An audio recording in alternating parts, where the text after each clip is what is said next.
বোন আমার, যার কাছে তুমি নেই তার কাছে পৃথিবীর কোনো সম্পদ নেই। বোন আমার, 12 বছর 15 বছর বয়সে তুমি কেন বিবাহের পূর্বে আরেকজনকে তোমার শরীর ধরতে দাও?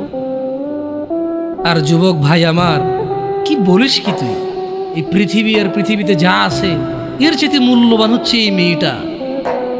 তো এরকম মূল্যবান একটা জিনিস ওর ধরে ছুঁয়ে তুই ওকে ওর মূল্য কমিয়ে দিবি?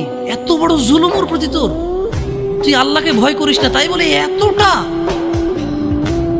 এতটা কি বলিস তুই? তুই কি কারো গাড়ির গ্লাস ভাঙছিস জীবনে? না। কেন? ওর লস হবে। তুই কি কোনোদিন কোনো মানুষকে ঘুষে দিছিস? না। কারণ তাহলে ও বেচারা কষ্ট পাবে। তুই কি জীবনে কারো পেটে ছুরি ঢুকাই দিছিস? না। ও মরে যাবে, তাহলে ওর ফ্যামিলি ক্ষতিগ্রস্ত, লসে পড়ে যাবে। তুই কি কারো টাকা মারছিস কোনোদিন? না। তাহলে ওর ফ্যামিলির টাকার কারণে কষ্ট পাবে। তাহলে তুই কেন তুই এত ছোট ছোট বিষয়গুলো খেয়াল রাখিস যে আরেকজনের লস হবে? তাহলে তুই এই মেয়েটার জীবনটাকে তুই কি করলি? তুই পুরো পৃথিবী আর পৃথিবীতে যা আছে সবকিছু বিক্রি করলে যে সম্পদ হবে, সবকিছু অর্জন করলে যে অর্জন হবে, এর চাইতে মূল্যবান তুই ওকে সতীত্ব থেকে বের করে নিয়ে আসলি।